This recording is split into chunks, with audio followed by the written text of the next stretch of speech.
আওয়ামী লীগের দলীয় লোকজন বিএনপির পোস্টার ছেড়ায় ধাওয়া পাল্টা ধাওয়া ও সংঘর্ষের ঘটনা ঘটে। ঘণ্টাব্যাপী সংঘর্ষে উভয় পক্ষের অন্তত 50 জন আহত হয়েছেন।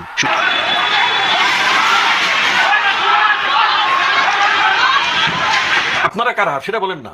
আমরা হলাম তারা যারা বেগম জিয়াকে মুক্ত করে দিয়েছি। 15 ইয়ার্সে যারা আপনারা মুক্ত করতে পারেন নাই, আমাদের কারণে অ্যাক্টিং চেয়ারম্যান হলো, তার মামলাগুলো উঠে আমরা এই বাংলাদেশকে নতুন করে স্বাধীন করেছি।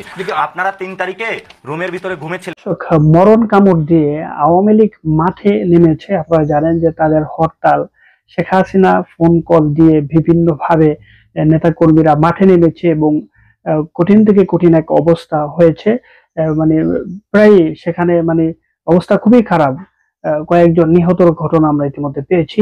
তো ঘটনা সম্পর্কে জানতে হলে আপনারা অবশ্যই পুরো ভিডিও না টেনে দেখবেন কি হতে যাচ্ছে। তো চলুন আমরা এক এক করে ভিডিও ফুটেজ গুলো আমরা আপনাদেরকে দেখাচ্ছি।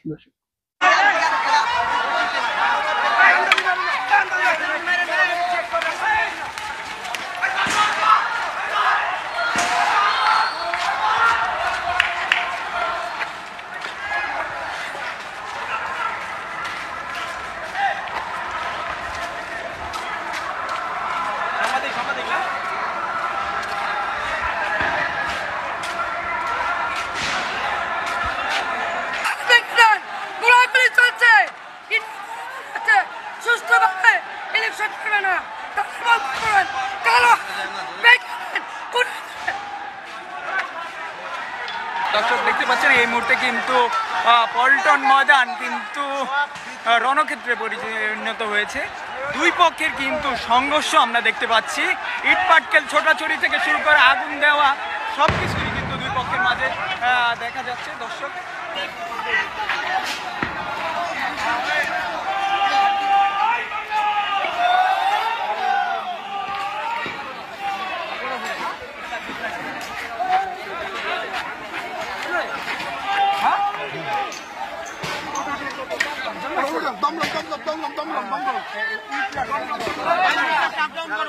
একজন কর্মী হতাহত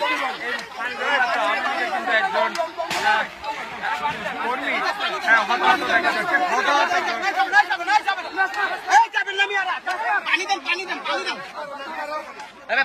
পশমপুরে যাবো।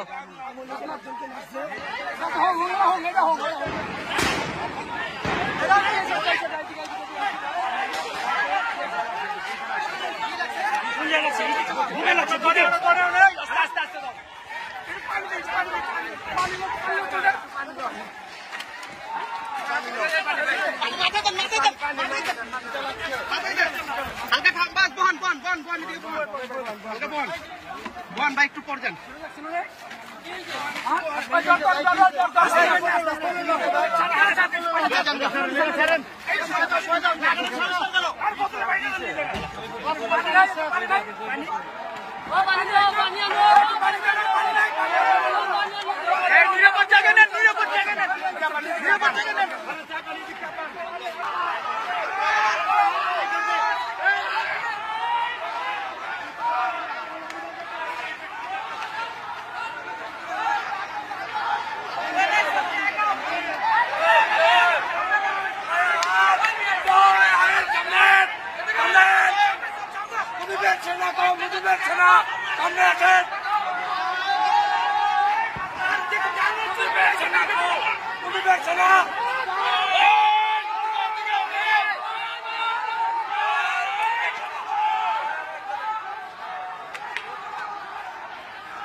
দর্শক ইতিমধ্যে আপনারা যে ভিডিও ফুটেজ দেখতে পেয়েছেন মূলত আমরা আপনাদেরকে দেখিয়েছি।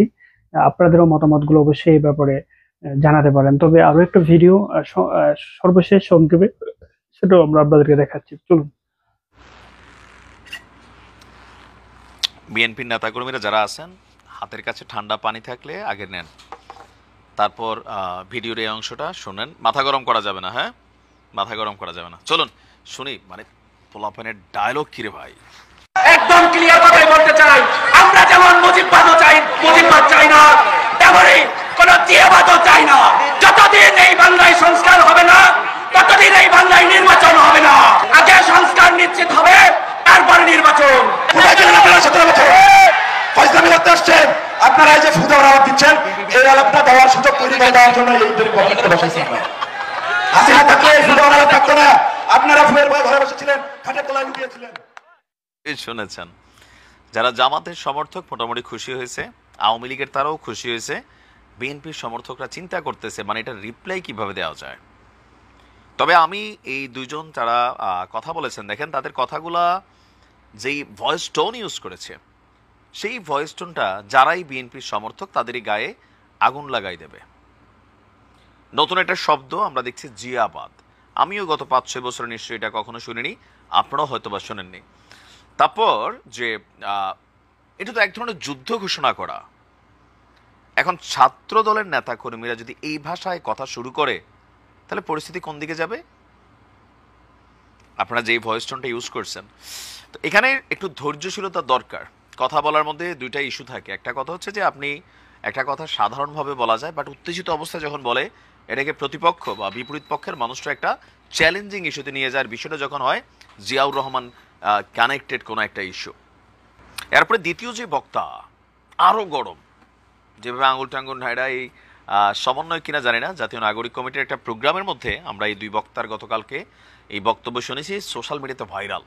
কেউ কেউ তাদেরকে হিরো বলতেছেন, আবার ছাত্রদলের কর্মীরা বলতেছেন আহো বাতিজা আহো, যেদিন মাঠে নামবো ওই দিন দেখবা ছাত্রদল কী জিনিস।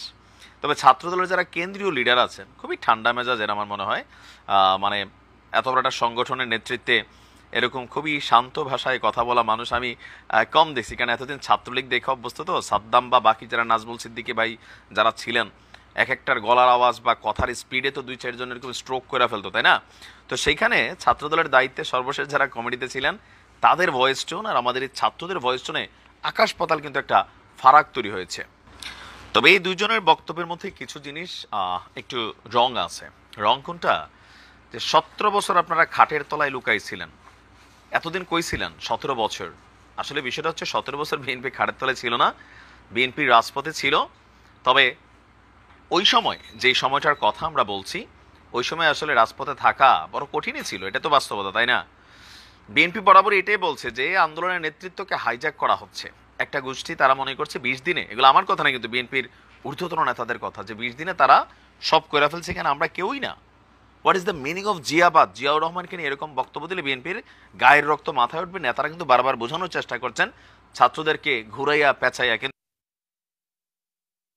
দর্শক, সর্বশেষ যে ভিডিও এটাও আপনারা ইতিমধ্যে দেখতে পেয়েছেন। সব মিলিয়ে আপনাদের মূল্যবান মতামতগুলো অবশ্যই অবশ্যই আমাদেরকে জানাবেন। কারণ হচ্ছে আওয়ামী লীগ তারা তাদের যে আশা, তাদের যে আকাঙ্ক্ষা, তাদের পরিকল্পনা হচ্ছে যে নতুন করে এই সরকারকে ব্যর্থ করে রাজপথ সহ সব জায়গায় মানুষদেরকে নামিয়ে আবারও যান চলাচল বন্ধ, মানে দেশটাকে অচল করে দিয়ে মানে আবার নতুন করে যাতে তাদের জনপ্রিয়তা বাড়ে এবং তারা ক্ষমতা দখলে নিতে পারে, এরকম নানান পরিকল্পনা তারা কিন্তু হাতে নিয়েছে। তবে তারা কতটুকু সফল হবে এটা অবশ্যই আপনারা জানেন এবং আপনাদের কাছে আমরা মতামত চাচ্ছি। আপনারা অবশ্যই আমাদেরকে জানাবেন। ভালো থাকবেন। আসসালাম।